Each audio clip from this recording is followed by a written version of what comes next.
como pedagogo, docente e investigador en temas relacionados a la economía creativa. Muy buenas noches, Gerardo, y bienvenido. Hola, un saludo desde Panamá.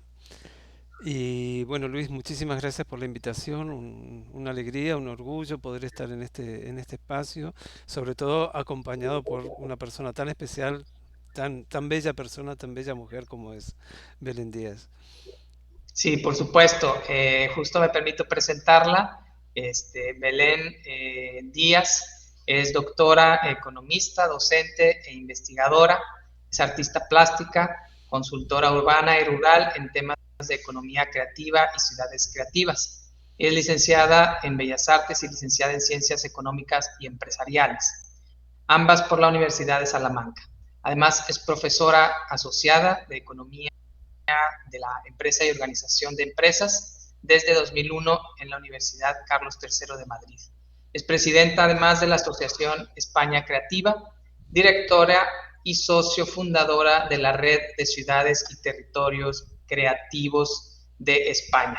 Además, es directora del Máster en Economía Creativa de la Universidad Rey Juan Carlos y directora de la especialización en Ciudades y Territorios Creativos de la Universidad de Alcalá. También es socio del Centro UNESCO Getafe, Madrid, y miembro de ICOMOS. Muy bienvenida, Belén. Buenas noches. Y quiero comentar que un agradecimiento además muy especial porque por la diferencia de horario, ella está prácticamente en la madrugada acompañándonos, entonces para nosotros es un honor que nos acompañen. Muchas gracias por todo, Belén.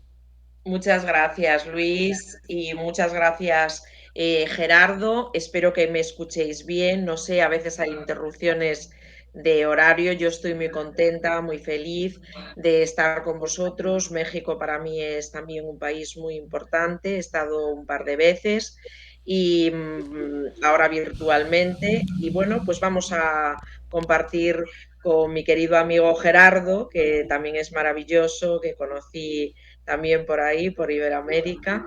Y bueno, pues encantada de estar con vosotros. Muy bienvenida. Y antes de ceder la palabra a Gerardo para que iniciemos la conversación, les recuerdo a quienes se están uniendo a la transmisión que pueden ir dejando sus preguntas, sus comentarios, cualquier duda en el chat de la transmisión y al final tendremos un espacio para reflexionar junto con ustedes sobre sus dudas y preguntas. Sin más, les cedo la palabra a Gerardo y adelante, Gerardo. Bueno, voy a compartir pantalla. Sí, pobrecita, pobre Belén, la estamos haciendo trasnochar profundo. Pero Bueno, bueno, Madrid te mata, así que... ¿eh? estoy en Galicia, Ah, estás estoy en en Galicia. Galicia. Ah, bueno. Sí, sí, pero no pasa nada. Bueno. Bien, yo quería hacer una breve introducción al tema que luego lo vamos a ampliar con los aportes de Belén sobre la temática que nos toca trabajar, que es este tema de la economía creativa, sobre todo cómo creamos valor, o por lo menos un abordaje de cómo crear valor en el campo de las industrias creativas y culturales y también cómo emprendemos en este sector. Esto es una mirada rápida. Voy a comenzar, Belén, voy a comenzar con una pregunta que me van a decir, pero Gerardo, ¿cómo se te ocurre? O sea, ¿en qué se diferencia una silla de un libro? Es obvio, la silla es para sentarse, el libro es para leer. Pero vamos a verlo desde el lugar de la creación de valor. Cuando yo voy a fabricar una silla, la silla al momento de la creación nace con un valor de uso, ¿verdad? La silla va a suplir una necesidad, lo cual le va a dar un cierto valor de cambio. Es decir, ya nace con un valor de uso, con una utilidad, lo cual va a definir un cierto valor de mercado que va a depender del material, del diseño, de la marca, del mismo mercado. Y esa silla entonces va a tener como objetivo fundamental maximizar el beneficio económico de quien la fabrica y de toda la cadena de valor que está detrás. Es decir, que a través de la producción de la silla vamos a satisfacer determinadas necesidades humanas, en este caso sentarse, en donde el empresario, el productor, lo que busca es maximizar el beneficio económico a través de un objeto que tiene un valor de uso y que tiene un valor de cambio en el mercado. Hablamos de activos tangibles, de objetos tangibles como un litro de leche, como un carro, en fin, una ropa. Em, en este caso, entonces, aquí se juega una serie de reglas, de leyes económicas, que es el mercado que conocemos, en donde la demanda determina la oferta. Hay necesidad de sentarse, entonces hay sillas, fabricamos sillas. Ahora bien, ¿cuál es la diferencia con un libro? ¿Sí? Con un libro, con un cuadro, con una película, con una canción. Y para esto me voy a referir a alguien que todos conocemos, que es el querido escritor Gabriel García Márquez, que es, por cierto, cuando escribió Cien años de soledad estaba en México. Estamos en el año 1960 y pico, y García Márquez pone el punto final a esa magnífica obra. Ahora bien, desde el punto de vista, si comparamos con la silla, ¿cuál es el valor de uso que tenía en ese momento Cien años de soledad? La respuesta es muy simple, no tenía valor de uso. Lo que Gabriel García Márquez tenía en sus manos era simplemente y tremendamente un acto creativo. Un acto creativo que, si hacemos la misma pregunta, ¿cuál era su valor de cambio en ese momento? ¿Cuál era su valor de mercado? Igual, no tenía valor de cambio, no tenía valor de uso, es decir, no tenía utilidad. Nadie estaba esperando ni necesitando 100 años de soledad en ese momento. Entonces la pregunta es, entonces, ¿cómo ocurre esto de que luego García Márquez puede vivir dignamente? Y de esto se trata, de la sostenibilidad en el sector de las industrias creativas. Cómo un creador o una creadora puede vivir dignamente de su creación cuando lo que hace son actos creativos que nacen sin valor de uso y que en ese momento no tienen valor de cambio. Lo que va ocurriendo, y esto es lo que voy a introducir ahora, es que se van incrementando múltiples valores. Y ahora vamos a ver cómo ocurre ese proceso. Se incrementa el valor simbólico, el valor estético, el valor emocional, el valor identitario, que le va otorgando a esa creación la posibilidad de ir adquiriendo valor de mercado, valor de cambio con el correr del tiempo. Estamos hablando de que lo importante en el libro no es el papel, no es la tinta, no es la portada, sino que lo importante es el activo intangible, es decir, la narrativa que está contenida dentro de ese objeto que llamamos libro. Aquí van a pasar varias cosas. Primero, que lo que vemos que en el sector de las industrias creativas ocurre es que la oferta antecede a la demanda, es decir, creadores y creadoras están desparramadas por todo el planeta generando ideas, generando contenido, generando bienes, generando productos o transformando, por ejemplo, patrimonio histórico en un bien cultural. Es decir, nadie espera a que García Márquez termine su libro, nadie está esperando. La demanda va a surgir una vez que la oferta está distribuida, al revés de lo que ocurría con nuestra silla, en donde la demanda es la que define la existencia de la silla. Pero hay una pregunta más profunda tal vez que necesitamos hacernos, y es, si la silla satisface necesidades humanas y por eso hay un mercado de sillas, ¿cuáles son las necesidades humanas que satisfacen los bienes, los servicios, los contenidos, las experiencias culturales? Porque es en torno a esa pregunta que podemos pensar entonces en mercados, podemos pensar en emprendimientos.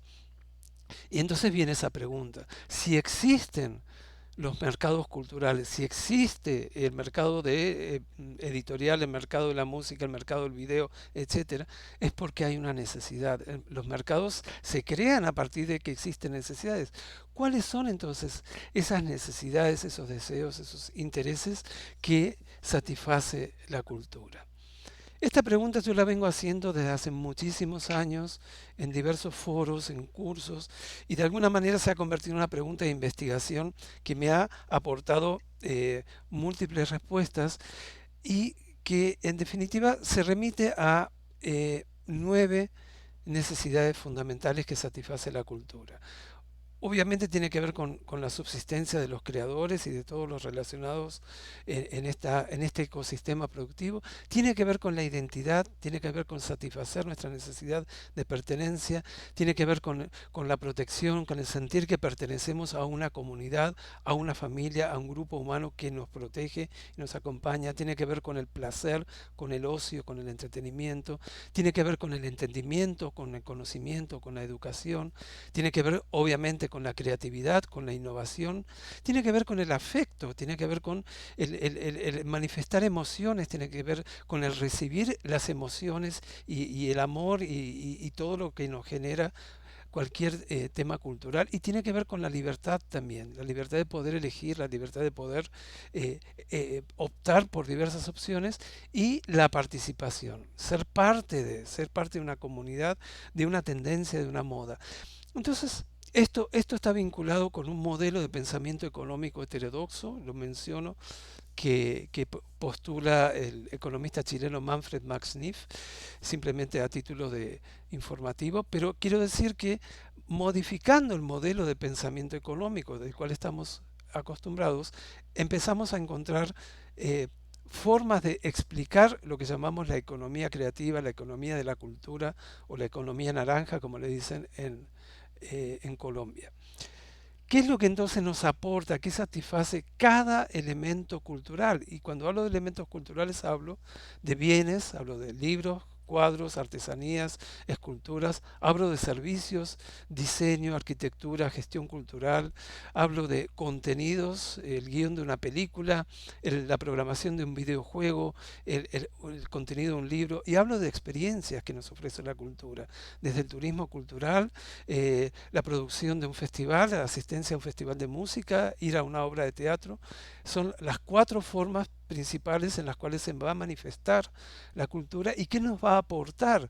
Nos va a aportar placer, placer estético, intelectual, nos va a aportar sentido de pertenencia, identidad, nos va a aportar la posibilidad de sentirnos parte de una moda, de una tendencia, de obtener conocimientos, información, nos va a dar una experiencia, una vivencia que nos va a enriquecer como seres humanos, nos va a dar libertad, nos va a dar la conexión con lo creativo, con la emoción, nos va a permitir compartir eso que vemos, sentimos, escuchamos con otros, nos va a expandir nuestro registro de emociones y muchas cosas más. Fíjense todo lo que está contenido como una especie de holograma dentro de cada elemento que producimos en el campo de lo cultural, de lo artístico, de lo creativo. Y todos estos elementos van a satisfacer esas necesidades humanas que son fundamentales para la existencia. La existencia no se agota en la comida, en la ropa o en la casa. Para sentirnos humanos necesitamos satisfacer todas esas necesidades. Max Neef dice, vuelvo a la pantalla anterior, Max Neef dice que las carencias en cualquiera de estas necesidades genera tantas pobrezas y tantas patologías sociales e individuales como cuando nos falta la comida o nos falta la protección de un hogar, etcétera. Así que la falta del ocio, la falta de la libertad, la falta de poder ejercer tu identidad, pensemos en las minorías que no pueden ser quien realmente son, genera tantas pobrezas y tantas formas de patologías como la carencia, la pobreza material, digamos. Entonces, aportamos desde el campo de la cultura, desde el campo de la creatividad, aportamos valores, distintos tipos de valores, contenidos en cada uno de estos elementos. Valor intelectual, estético, valor emocional, patrimonial, histórico, valor sentimental, valor comercial, económico, el prestigio en la construcción de las trayectorias, la demanda de lo que está produciendo un artista, el valor de la experiencia, el valor de la identidad, en fin. Si lo analizamos de esta manera nos damos cuenta que un libro es muchísimo más que ese objeto literario o ese contenido literario, sino que nos está nutriendo y nos está aportando tantos elementos para poder eh, eh, avanzar y continuar con la aventura humana. Entonces esto nos lleva directamente a pensar, bueno, ¿cómo es ese proceso de emprender en cultura? Y de esto vamos a estar conversando con Belén sobre estos temas, que es que la esencia de la creación de valor en las industrias creativas y culturales es algo tan simple como una especie de ejercicio alquimista, la transformación de todos estos actos creativos que hacen los y las creadores en bienes, servicios, contenidos y experiencias que, si hacemos bien nuestros deberes, van a convertirse en elementos que van a tener valor de mercado, valor de cambio, nutriendo entonces todas estas necesidades a partir de que estos actos creativos circulan por la sociedad. ¿Sí? A partir del momento en que los actos creativos conectan con los públicos, y es en los públicos donde ocurre esa alquimia, en donde ese acto creativo va a dejar solo de ser un acto creativo para ser un bien cultural, un servicio cultural, un contenido cultural o una experiencia cultural, que va a tener ahí sí una funcionalidad y que va a tener además la posibilidad de incrementar su valor de cambio, su valor de mercado. ¿Qué es lo que necesitamos? Y con esto voy terminando esta breve introducción. Bueno, necesitamos tener actos creativos, ¿sí?, que sean significativos y que permitan ser apropiados por los públicos. ¿Sí? Cuando García Márquez tenía su acto creativo, es decir, su manuscrito, lo envía en primera instancia a España. En España no le ven la utilidad, entre comillas, no le ven el mercado a ese manuscrito y se lo devuelven. Entonces García Márquez manda la mitad del manuscrito, que era la cantidad de dinero que tenía, a Argentina, y es en Argentina en donde dicen, wow, aquí hay un material interesante, que nos mande la segunda mitad, y es ahí donde empieza, entonces se transforma en un objeto que empieza a circular a través de librerías, bibliotecas, especialistas, periodistas, periódicos, y en esas circulaciones que incrementa primero su valor simbólico, y ese incremento de valor simbólico, al ser aceptado, al ser apropiado por los públicos, empieza también a tener valor económico. Entonces, necesitamos los actos creativos fundamentales, necesitamos los procesos de circulación y de conversión del acto creativo en bienes con valor de cambio. Y necesitamos los públicos. Y aquí aparece otra gran variable. Muchas veces, como la oferta antecede a la demanda, muchas veces ni siquiera existen los públicos. Pensemos en uno de mis compatriotas adoptivos, Vincent van Gogh, quien cuando él fallece a finales del siglo XIX, muere en la pobreza absoluta, con una oreja menos, medio loco y totalmente defenestrado por sus pares en ese momento. Nadie le gustaba lo que hacía Van Gogh. Y hoy Van Gogh es uno de los artistas más cotizados de la historia. La pintura de Van Gogh no cambió en el transcurso del tiempo. Lo que cambió fue que apareció, creció, nació ese público, nacieron esos especialistas, y es ahí donde su obra entonces adquiere valor simbólico y luego adquiere valor de cambio. Entonces, lo que tienen que hacer los emprendedores, las emprendedoras, el sector público que acompaña las organizaciones es entender cómo se diseñan estos procesos, cómo se ejecutan las transformaciones de actos de valor en bienes con valor de cambio, y cómo creamos esos entre comillas, mercados de esos públicos que aún no existen, pero que son los que se van a apropiar lo que llamamos consumo cultural, que en realidad no es un consumo en el sentido tradicional, sino que es una apropiación de ese valor simbólico, de ese valor intangible, y que le va a dar al artista, al creador y a todo el ecosistema que vive, digamos, que nace en torno a ese creador, le va a dar la posibilidad de vivir de manera digna. Entonces, un poco ya terminando mi presentación, lo que vemos en primera instancia es que es necesario repensar y resignificar cómo son los procesos de creación de valor en el campo de las industrias culturales y creativas. Y luego trabajar en el sentido de generar modelos de negocio, modelos de generación de valor cultural, creativo, económico, histórico, patrimonial, emocional, estético, etcétera, etcétera, que enriquezca a la sociedad en su conjunto y que le permita al creador, a la creadora y a todas las personas vinculadas poder vivir dignamente de esto. No sé qué opinas, Belén, de todo esto que digo. No se te escucha. Yo no escucho a Belén. Ay, perdón, ahora es culpa mía. Sí. Te decía, bueno, es la hora, ¿no? Es la hora, aquí son las 2:30 de la mañana. Muchas gracias, Gerardo, por la presentación. Evidentemente has hecho una introducción fantástica del tema de la importancia que tienen los intangibles en la nueva economía creativa.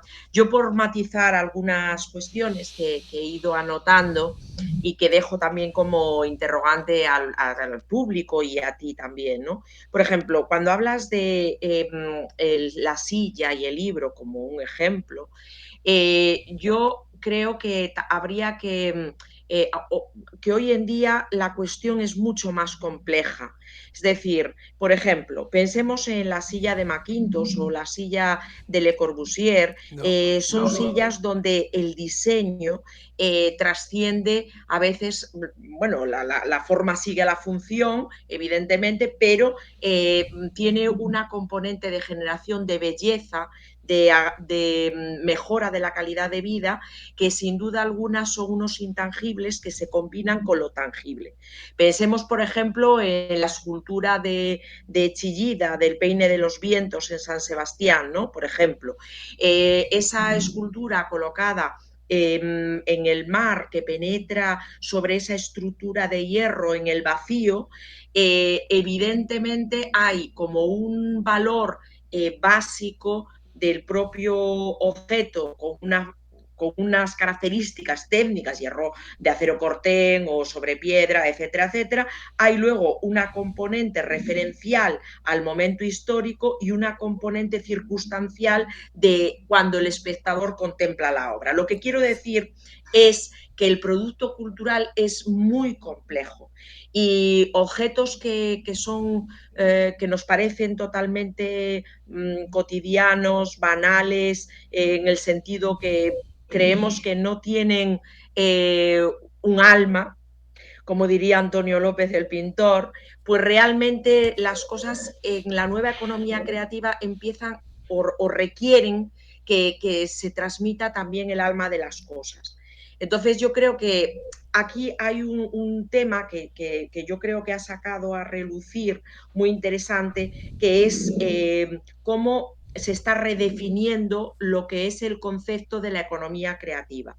Para entender la creatividad reducida exclusivamente a las industrias culturales, que es lo que hacía la economía de la cultura, para hacer un trasvase, más bien diría transversal, un corte transversal a toda la economía, donde la creatividad se inyecta directamente en todos los sectores de la economía para transformarlos. Entonces, ¿qué quiero decir con eso? Que esa economía de los intangibles no es ya exclusiva de la cultura. Por lo tanto, hay un momento muy apasionante donde esa creatividad está en la propia industria manufacturera, si quiere posicionarse a nivel estratégico y a nivel internacional. Es decir, que hoy en día ya no es posible la economía sin la cultura ni sin la creatividad colectiva de la gente.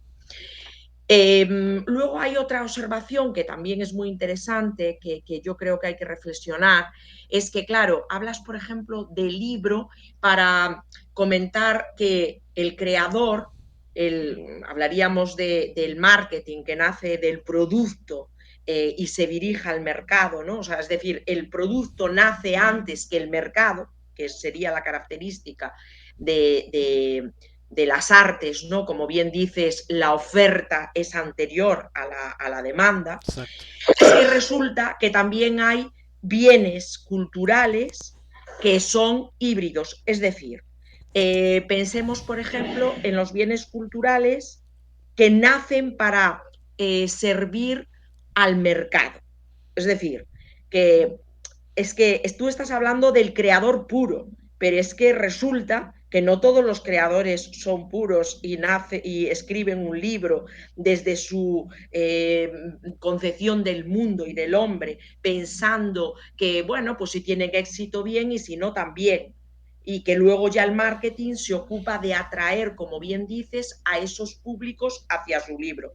Pero es que la cuestión es que hay muchísimos creadores que lo que están es sirviendo al mercado a fines comerciales y entonces vienen a ser, o sea, esos productos culturales son productos culturales pero comerciales. Entonces, claro, la situación es compleja porque no todos los productos culturales son puros y nacen del creador, sino que pueden nacer también del mercado, y nos encontramos al mismo tiempo productos manufactureros que incorporan una dosis importante de creatividad para diferenciarse en el mercado, y por lo tanto es como si fuese una obra de arte, poco menos.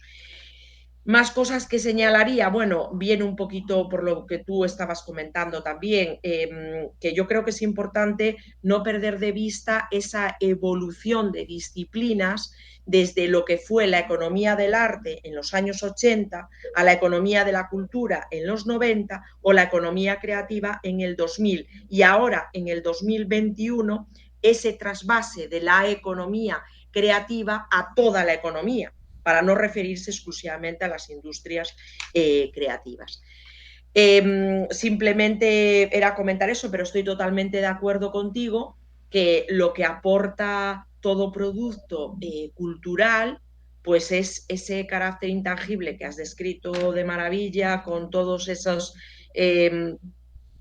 outputs que genera, ¿no? en el imaginario colectivo, además construyendo un imaginario colectivo que me parece muy importante además destacar, porque la cultura al final, los productos culturales al final se almacenan, es decir, si hubiésemos nacido en otro país diferente, hubiésemos heredado una cultura diferente.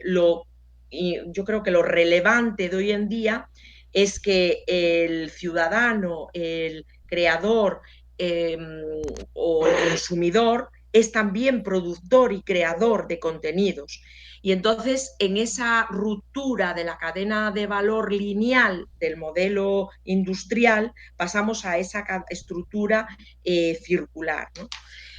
Si me lo permites, simplemente destacar, porque de la presentación me puedes interrumpir, Gerardo, y vamos comentando también todo lo que tú consideres. Yo había traído como reflexión a esto, además de, sobre todo me pedíais lo del tema de la experiencia española, ¿no? En este sentido, quiero hacer una nota, señalar que estamos en un momento en el que la experiencia española es muy parecida a lo que se está produciendo en todo el mundo. Es decir, que no estamos en un momento donde si se ha producido una crisis mundial y estamos asistiendo a una mutación de sistemas, no solo se produce en España, sino que se produce en Argentina, Perú, México, China y la India. Y esto es muy interesante porque por primera vez en la historia la cuestión no va por civilizaciones, sino que va todas las civilizaciones con un corte transversal. Y esto es importante porque estamos construyendo todos juntos un nuevo orden mundial. Entonces, a mí eso es lo que más, bueno, lo que me parece mucho más emocionante. Insisto que tú interrúmpeme en lo que quieras, o sea, que No, yo estoy aquí. no, No no, sé no, si no, estás de acuerdo conmigo en lo que he no, dicho o quieres también matizar algo mientras comparto y eso. no, me parece que estamos en absoluto. Lo que has hecho Sí, es como un embudo, ¿no? O sea, yo empecé con una sí. cosita más limitada y tú lo has ampliado. Y es Bueno, que esa es la secuencia que creo que además en el sector de la cultura necesitamos mucho este tipo de reflexiones y este tipo de debates y este tipo de encuentros desde diversas perspectivas para poder entender finalmente que lo que tenemos en la mano es un sector muy poderoso que, como bien dices, muy poderoso. permea. Hay un economista que ahora no recuerdo cómo se llama, que dice que el sector de las industrias creativas no es un sector, es un factor dinamizador no solo de la economía, sino de la innovación, porque Claro, porque tiene permea, capacidades, claro, permea, dinámicas. permea y dinamiza múltiples Sí. sectores que no necesariamente son creativos. Sí, no, no, no, no, no, no. Por eso yo quería señalar un poquito esa perspectiva.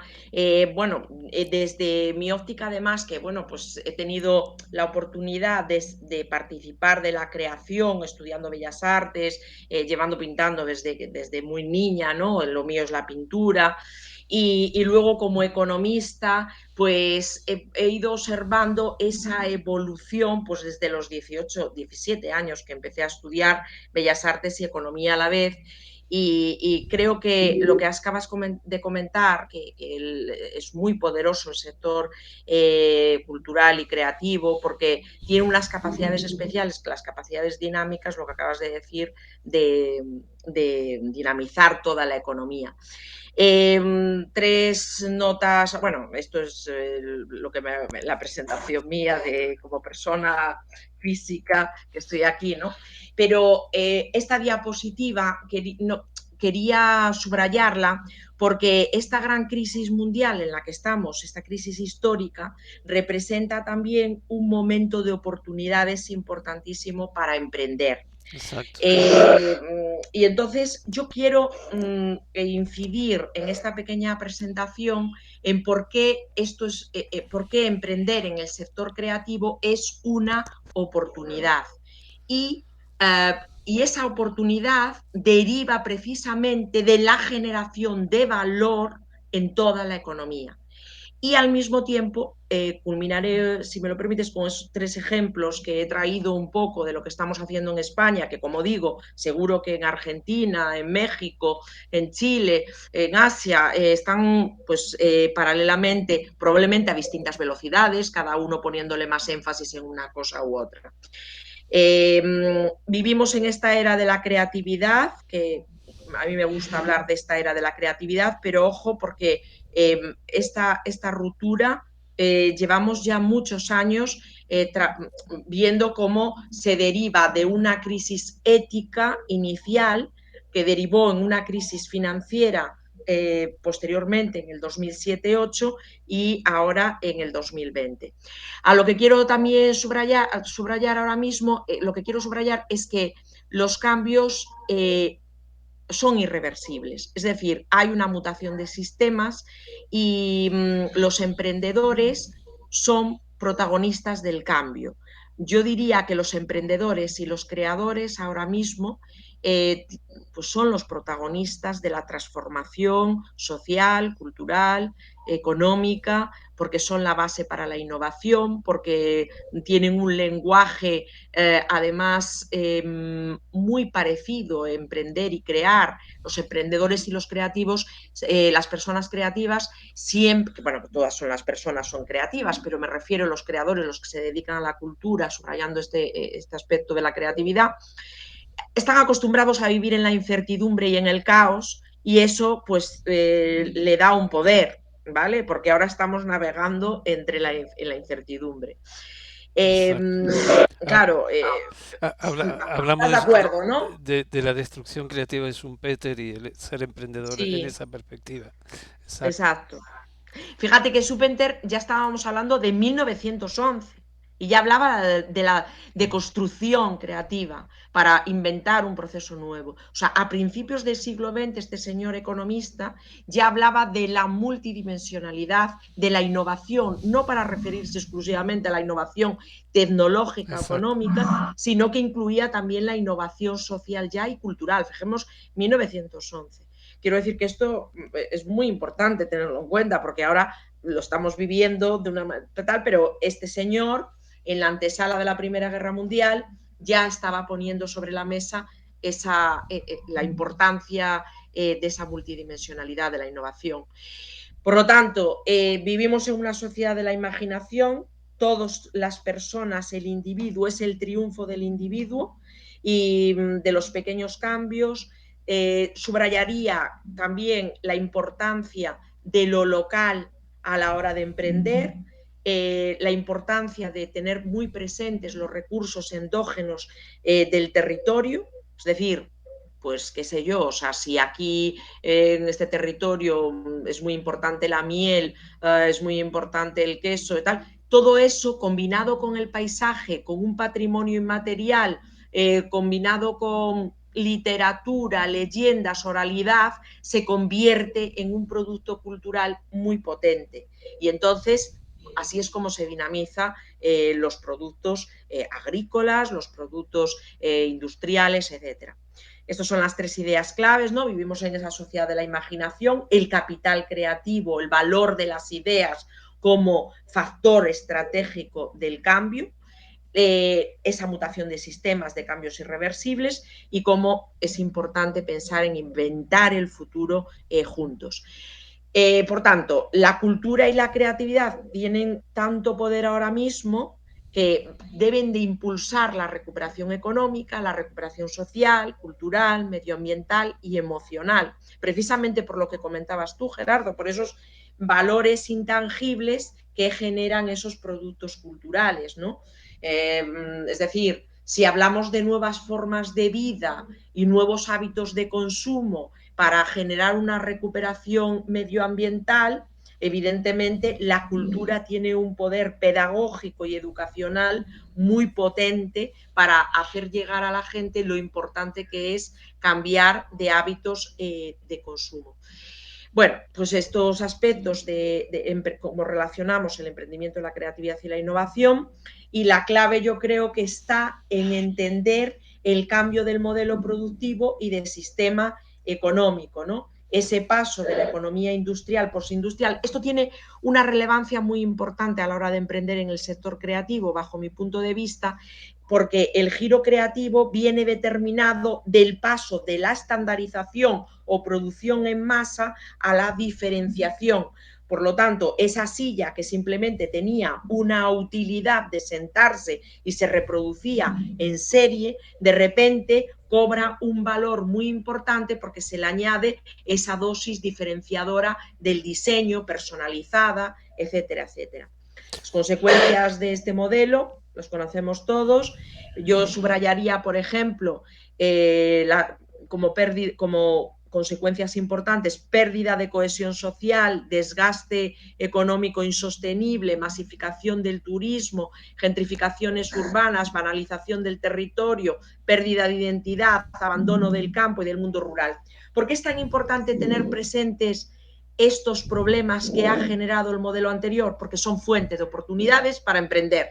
Aquellos emprendedores que sean capaces de encontrar la respuesta a estos problemas, pues en el sentido siguiente, productos que sean capaces de generar cohesión social, productos que sean capaces de personalizar el turismo y generar experiencias, emprendedores que sean capaces de ligar sus productos al paisaje, al territorio entendido como patrimonio, etcétera, etcétera. Las oportunidades que ofrece el mundo rural, que yo creo que, por ejemplo, hablando ya de experiencias de España, sí que es cierto que nosotros ahora mismo estamos volcando esta mirada a cómo generamos un binomio ciudad-campo y un equilibrio nuevo territorial.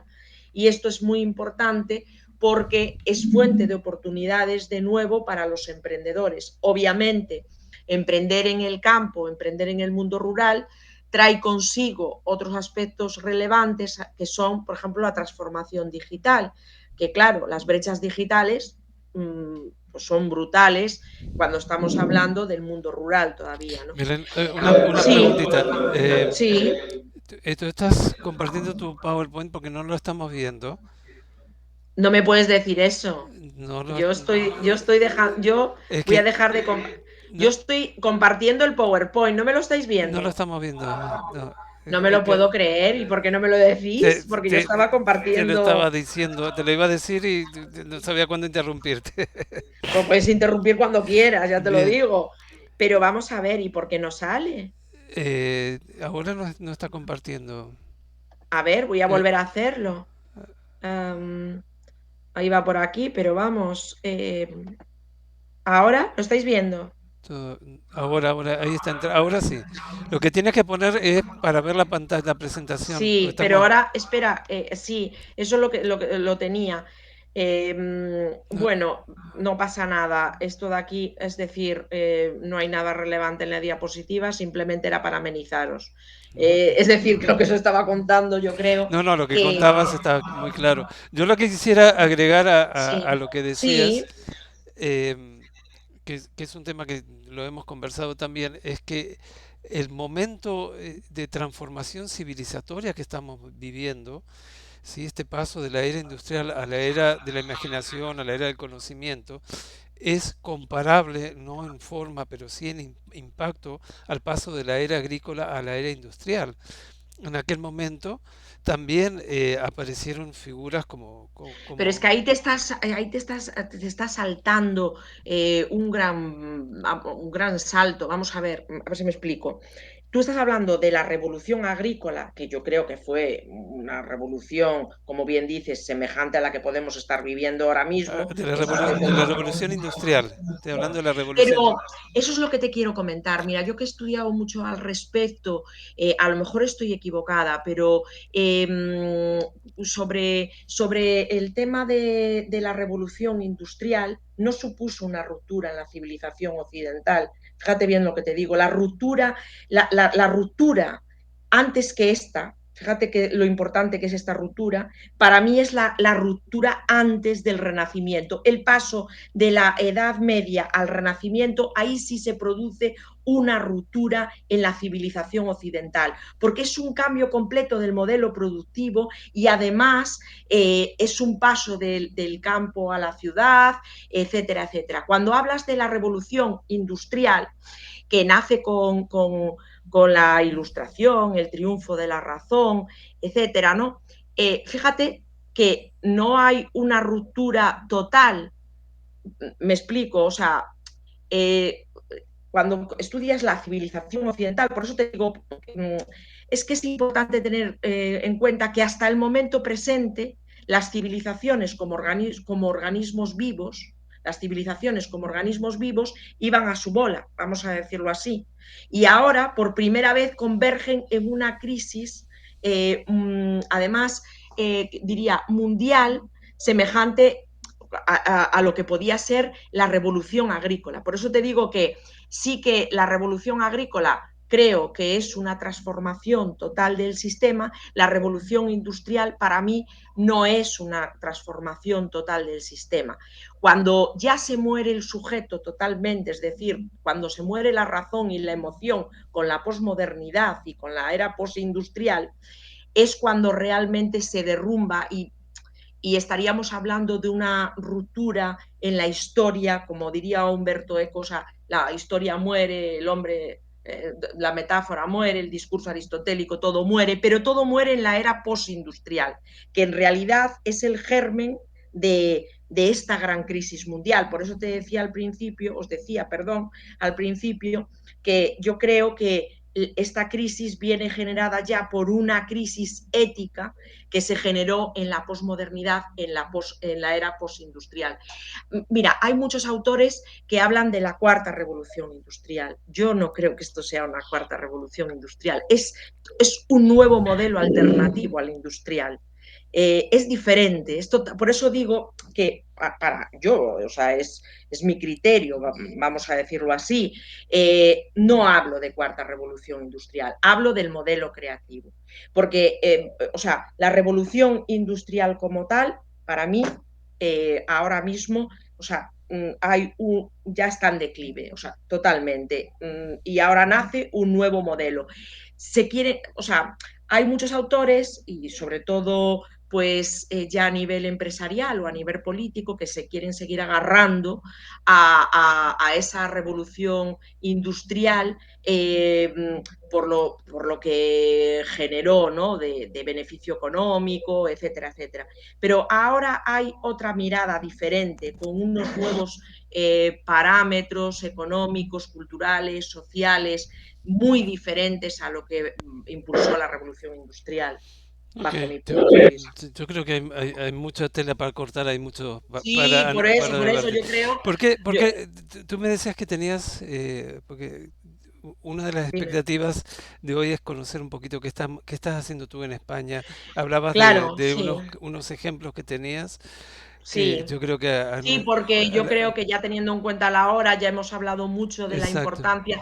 Aquí voy a poneros esta diapositiva porque sí creo que tiene mucho que ver con esta generación de valor y los intangibles. Porque fíjate lo que quiero, a donde yo quiero llegar. El modelo industrial se apoyaba en unos recursos estratégicos que eran el capital financiero y la mano de obra. Mano de obra entendida sin creatividad, mano de obra como fuerza del trabajo. Exacto.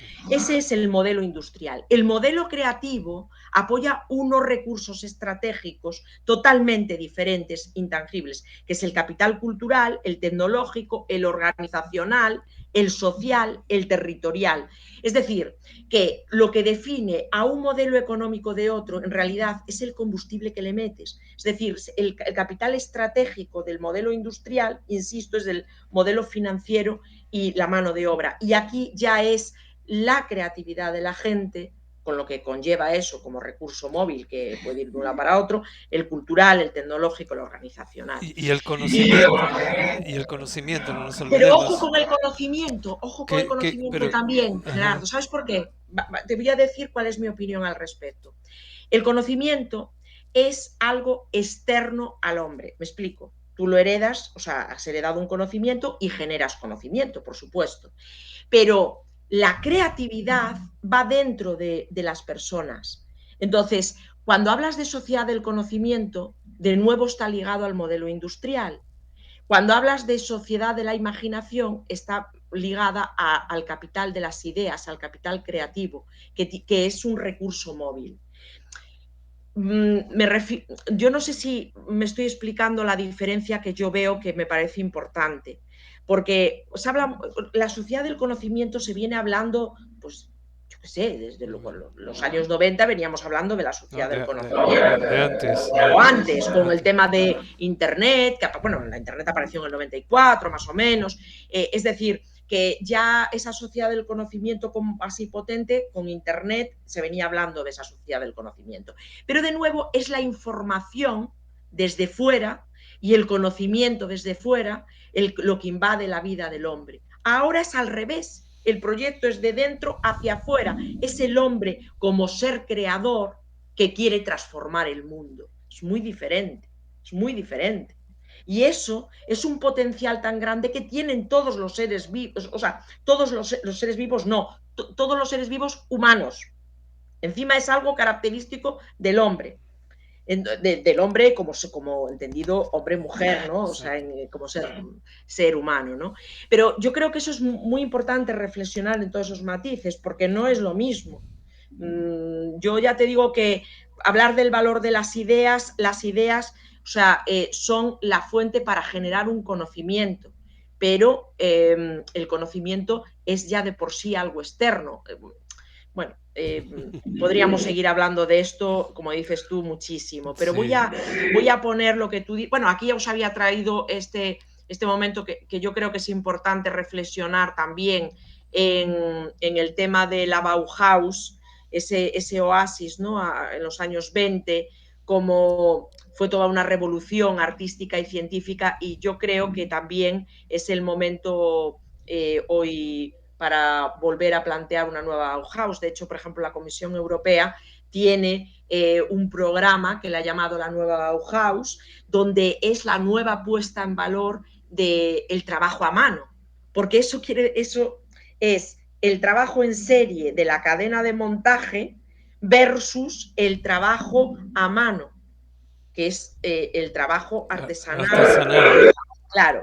Entonces yo creo que eso todo hay que reflexionarlo, ¿no? Bien, y yendo a experiencias, bueno, ¿qué es lo que yo estoy haciendo o en lo que he trabajado? Bueno, esto es importante, ¿no? Primero, lo primero que tenemos que hacer y que estamos haciendo hoy en día es retomando ese carácter estratégico a la hora de gestionar cultura o a la hora de gestionar un territorio, a la hora de gestionar el patrimonio, etcétera. La visión estratégica con una visión, pues eso, como a largo plazo, ¿no? Esto que parece algo tan trivial también rompe con el modelo industrial cortoplacista. Y esto es una visión a largo plazo. Y en este sentido, pues evidentemente vamos a ese carácter más experiencial y dinámico. Y, por ejemplo, este este caso, que es donde estoy ahora mismo. Yo estoy ahora en Monforte de Lemos, en la provincia de Lugo, en Galicia. Y bueno, pues aquí tenemos lo que es la Ribeira Sacra, que fue candidata a Patrimonio de la Humanidad de la UNESCO en el 2021, y México, que tiene la tira de patrimonio también declarado de Patrimonio de la Humanidad, que conste que la Ribeira Sacra finalmente no fue declarada todavía Patrimonio de la Humanidad, porque tendremos que esperar de nuevo al 2024, pero sí que es un ejemplo donde se combina paisaje con el vino, con todo el ecosistema creativo que se está generando en ¿cómo os diría yo?, en un territorio que engloba 21 ayuntamientos pequeñitos, porque es muy importante el trabajo en red, y en ese ecosistema, donde convive el sector público, el sector privado, pues de repente pues se ha convertido en un nicho para creadores. Vienen ya creadores de Madrid, de País Vasco, tal, se vienen a instalar a la Ribeira Sacra porque han encontrado ahí un ecosistema, como os digo, ligado al paisaje. Por lo tanto, yo incidiría en el tema del paisaje, muy importante para los emprendedores, que entiendan que ligar sus productos a su paisaje, a su territorio, con toda la carga que tiene de patrimonio inmaterial, es fuente de oportunidades. Y esto va desde el diseño de joyas, ligarlo al vino, o el no sé qué, toda esa hibridación que nos pueda parecer de lo más extraña, pues ahí está. Fijaros que en este paisaje pues se lleva celebrando el Festival de la Ribeira Sacra. Fijaros que no son eventos muy costosos, sino que estamos hablando, fijaros, las gradas es el propio campo, la ladera de la montaña. ¿No está pasando diapositivas? Sí. Porque no la estamos viendo. No me lo puedo creer otra vez, estamos, pero por favor, ahí, ahora sí. Pero vamos a ver, Oye, estáis pasando. me avisan que tenemos unos 5 o 10 minutos más antes de pasar a las Vale, preguntas. pero la pregunta es, ¿estáis viéndolo o no? Ahora sí, ahora lo pasaste, que no lo estabas pasando. Ahora sí. El territorio como Sí. patrimonio, sí, ahora sí. Bueno, pues estaba enseñando un poquito todo ese ecosistema que se genera de industrias creativas para dinamizar la economía de todo este territorio que os decía, de 21 ayuntamientos que han formado un consorcio que están trabajando en red. ¿De acuerdo? Entonces, bueno, pues desde una cata de vinos en catamarán por el río, etcétera, ¿no? Otro ejemplo muy interesante, pero que ya viene también anterior, es la cerámica de Sargadelos, que fueron dos grandes creadores, ¿no? Luis Seoane y el Isaac Díaz Pardo, un empresario que también era editor, se dedicaba a la imprenta, al diseño, y cómo se unió con un pintor y juntos montaron esta súper potente fábrica de diseño que es Sargadelos, de cerámica, el primer complejo industrial de Galicia, y que continúa revalorizándose, ¿no? Cómo se combina, insisto, todo esto. Voy a poneros otro ejemplo rápido. Bueno, aquí en turismo, no sé si lo estáis viendo. Estamos en la pantalla de territorio como patrimonio. Fíjate qué cosa más rara. Bien. Ahí vemos nuevos formatos de hoteles. Tenemos 5 minutitos. Vale, 5 minutos y no necesito más. Okay. Nuevos formatos de hoteles, pues eso, que todo el tema de el turismo cultural, reinventarlo. Nosotros, por ejemplo, aquí en Galicia también hay determinadas aldeas que son microaldeas de 8 casas, 40 casas, o sea, algo así tan pequeño como os estoy comentando. Pues Oquearde es un director de cine, Oliver Lasse, de Los Ancares, que ganó dos Oscars, Dios mío, 2 Goyas, ¿vale? Y nació aquí en este paisaje rural. Lo mismo sucede pues en Zaragoza. Estoy poniendo ejemplos del mundo rural, ¿no? Cómo reviven pues toda su etapa del Renacimiento y todo el pueblo, que son 40 habitantes, no más, pues resulta que han conseguido convertir su villa en una villa de congresos. Este no es un ejemplo español, es un ejemplo de Australia, pero me parecía interesante ver cómo se está aprovechando el patrimonio industrial también para los creadores. De todas formas, todo esto, como veis, tiene mucho que ver con el paisaje, antiguas estructuras. Es que yo creo que es muy interesante porque nosotros estamos habituados a pensar en Latinoamérica en términos de grandes ciudades, San Pablo, Buenos No, Aires, no, no, no, no, no, pero no. Latinoamérica es rural, es Claro. fundamentalmente Por eso rural. lo digo, porque Exacto. Latinoamérica, Iberoamérica tiene un paisaje impresionante que tiene, México en particular, bueno, México, con todo. todo, desde la gastronomía, la cultura, bueno, todo, todo.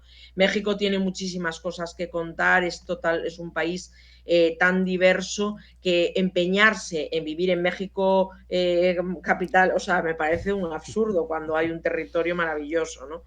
Estas son antiguas infraestructuras mineras. En Madrid No las estamos tenemos... viendo, ¿eh?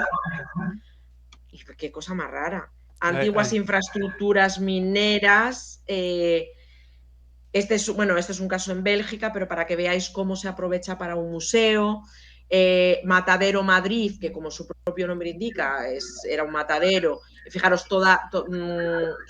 ahora mismo es una infraestructura para las artes y para la cultura.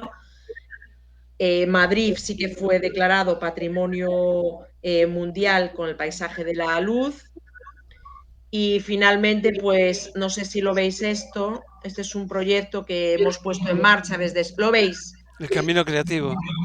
El Camino Creativo de Santiago. Si veis, todos los proyectos que os estoy presentando están ligados al paisaje. Y es un proyecto donde habla pues de los cambios. Este es un camino de Santiago para emprendedores. Vosotros no sé si sabéis que el año 21 y 22 es el año Xacobeo, y entonces, bueno, pues creamos este camino creativo. No os voy a hablar mucho más de esto, lo celebramos la primera edición. Y aquí son los nuevos modelos, impulsamos los nuevos modelos de negocio en el mundo rural. Os he traído un poquito esto, pero vamos, ya no os voy a poner, os había traído algún vídeo de algún caso, pero si nos quedan 5 minutos, dejo de compartir. Yo soy muy obediente. Yo Genial. soy muy obediente. Fantástico, Belén. Genial, perfecto. Muy interesante el recorrido inicial con el maestro Gerardo, con toda esta parte de bienes y servicios, y luego toda la parte que abarcó Belén. Y que por cierto hay una pregunta justamente sobre algo que mencionaba Belén. La pregunta dice, Belén comentó que en la época actual la economía creativa abarca a la creatividad como eje transversal en otros sectores económicos. Comentan que si podrías ahondar un poco sobre esto. Sí, muchas gracias, Luis, y muchas gracias a la persona que ha preguntado, porque yo creo que es un momento importantísimo en la economía. Los sectores tradicionales, la agricultura, la pesca, la ganadería, aunque os parezca de lo más absurdo, pues, se pueden diferenciar de otros productos similares en otro país precisamente gracias a la cultura. Es decir, si yo probase un queso de aquí de mi comarca y lo vendo tal cual ahí en México, pues dirías tú, oye, aquí en México tengo quesos súper buenos, ¿por qué necesito yo ir a comprar un queso de Galicia, de esta comarca? Pero si ese queso lo generas un branding, una identidad ligado al territorio, por supuesto, aquí el diseño es fundamental, la marca, el envoltorio, todo esto que te puedas imaginar en los productos para dinamizarlos, pues evidentemente estaríamos hablando de un queso único, exclusivo, que la gente lo compraría para tener al mismo tiempo una experiencia que le lleva o le transporta más allá del charco a Galicia, ¿no? Y ahí viene toda la experiencia y la construcción del relato, porque ahí es donde el storytelling tiene un papel también importantísimo. Luego, la creatividad, por ejemplo, llevada a la creatividad colectiva, lo que llamamos creatividad colectiva. Para en cualquier sector. Si tú me dices uno, yo te comento. El sector de la limpieza, por poner un ejemplo, el sector de la limpieza, una limpiadora. ¿Qué tiene que haber aquí la economía creativa con la limpiadora? Pues es que la economía creativa liga los aspectos más inverosímiles. Resulta que todo el mundo puede limpiar, pero limpiar de una forma creativa, diferente, la puede convertir en algo especial. Y yo conocí... Se nos congeló. Sí, se nos congeló un poquito, a ver si regresa.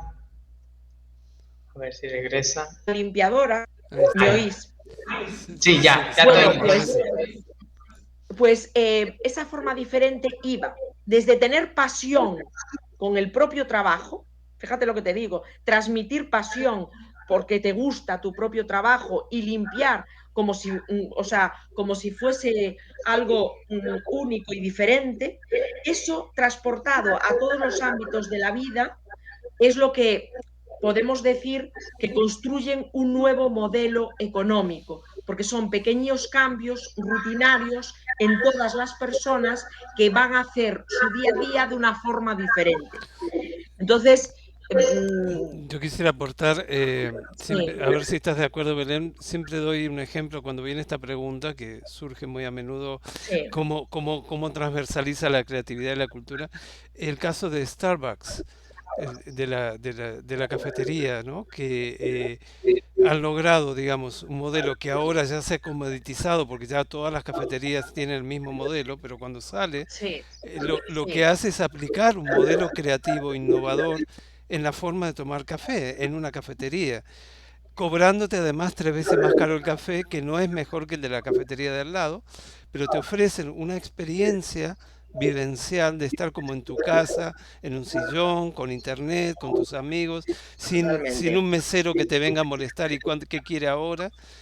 Y ese es un muy buen ejemplo para ver cómo, a través de un Sí, pensamiento pero creativo, fíjate, pero déjame terminar, se modifica sí, un modelo de negocios en una forma innovadora y se convierte además en un éxito comercial, ¿no? A mí no me gusta totalmente. Starbucks, yo no voy a tomar a Starbucks, no me gusta. Bueno, sí, eso ya es otra película. Pero estoy totalmente de acuerdo contigo que fue innovador. Exacto, Pero eso mismo se puede llevar, por ejemplo, al sector automovilístico, exacto. que Claro. es, imagínate, el sector automovilístico, que es, por decirlo de alguna manera, una producción en masa.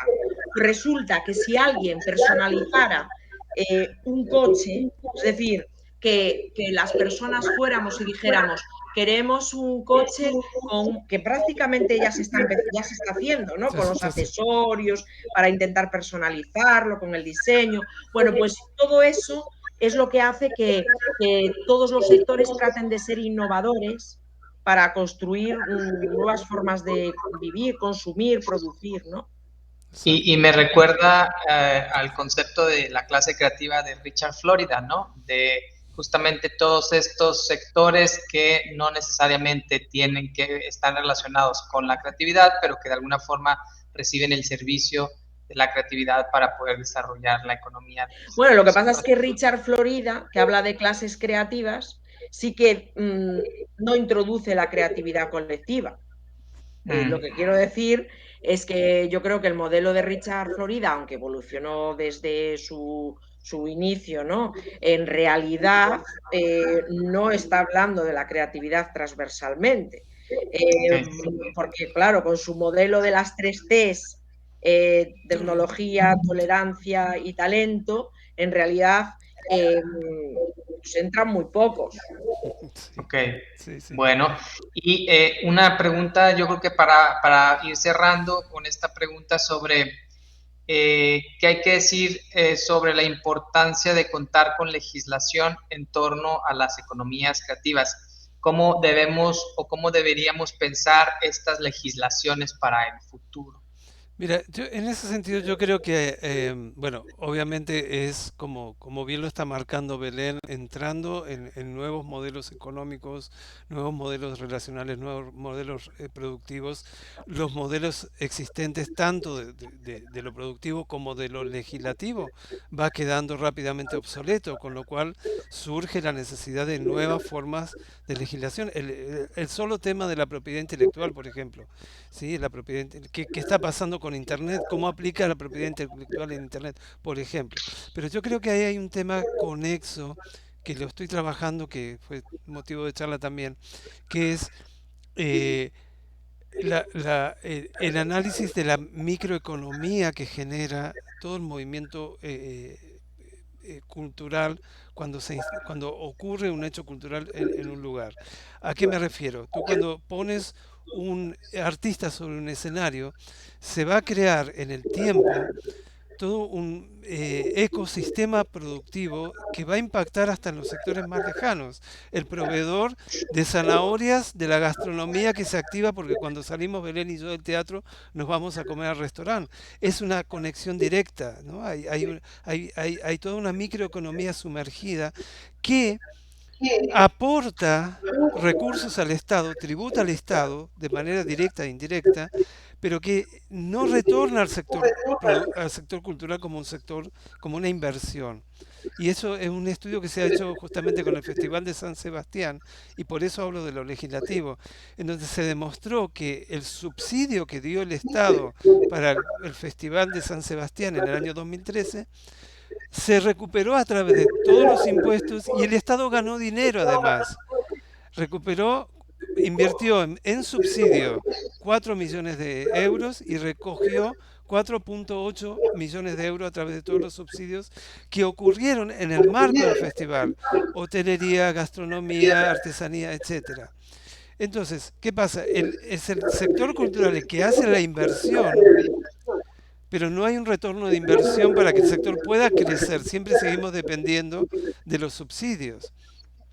Entonces yo creo que hay un aspecto legislativo, tributario, que hay que poner sobre la mesa y hay que analizar y hay que investigar mucho también.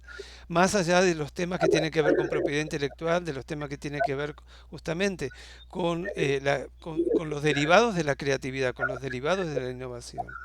Y por supuesto todo el tema de legislación laboral, porque todas estas formas laborales que se utilizan en el sector no están contempladas en general en los marcos jurídicos existentes. ¿Sí? Estas formas independientes, efímeras muchas veces. Entonces, claro, al emprendedor se le hace muy difícil entrar en regímenes tributarios, en regímenes legislativos existentes, porque no existen las categorías, sencillamente.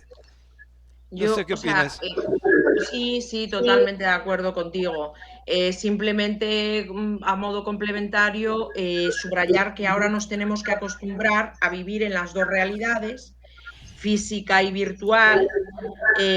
Por lo tanto, estas dos realidades afectan evidentemente tanto a los emprendedores, a los ciudadanos, a las personas. ¿Qué quiero decir con eso? Que va a haber una doble también legislación importante que hay que perfeccionar. Porque claro, los emprendedores virtuales, pues lo que tú estás diciendo, todo el tema de la propiedad intelectual, es muy importante proteger todos los productos virtuales. Y luego el tema laboral, la precariedad laboral en el sector cultural y creativo, parece que tenemos hasta que pedir perdón por actuar, ¿sabes? O sea, no sé, y tenemos que entretener. O sea, parece que somos un poco el último mono del sistema. Pues no, eso se acabó. Ya Exacto. no, ya ahora nos hemos convertido en el pilar central del modelo económico y nos lo tenemos que creer, porque si los creadores no se lo creen, no ponen en valor sus productos. Y entonces, si no pones en valor el producto, pues no pones un precio adecuado a tu producto, la gente no lo va a valorar y entonces va a pensar que al ponerlo tan barato, pues vale muy poco.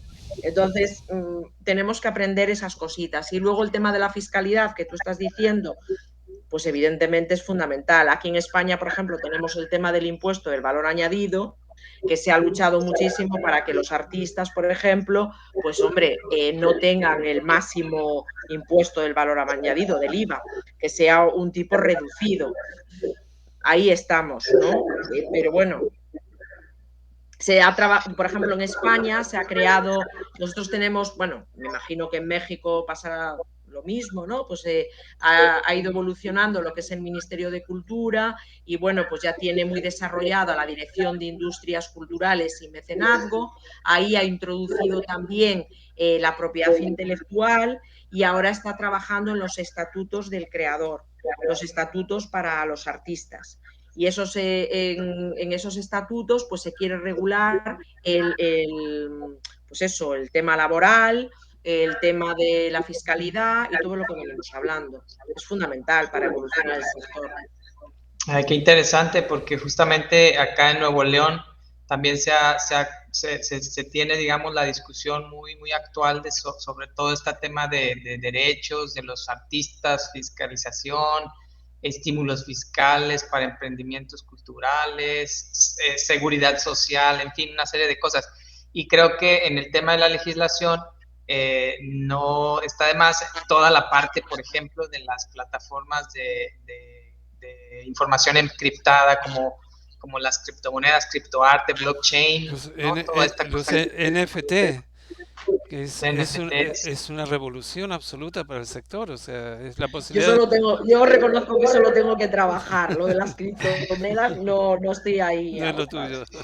Pero antes de que me olvide, Luis, que estamos en Nueva León, ¿no? Yo Sí. estuve allí y me acuerdo Ah, mucho, sí, estuve en Nueva León. Luis Barragán, este arquitecto tan importante que sí. tenéis allí, conocido toda su arquitectura que me fascina, llena de color, de vida. Bueno, no sé, yo creo que tenéis mucho que contar al mundo, ¿no? Yo ¿Cuándo fui, estuviste por acá? pues estuve bueno, ya en el 2000, en el 2007, 2008, ya Ok, hace. muy bien. Bueno, quiero decir que no fue el año pasado, vamos a decirlo así. Tenía una hermana que vivía en Texas y en Laredo, y entonces me cogí el coche y me bajé para veros. Tienes que Pero regresar. sí, me gustó mucho.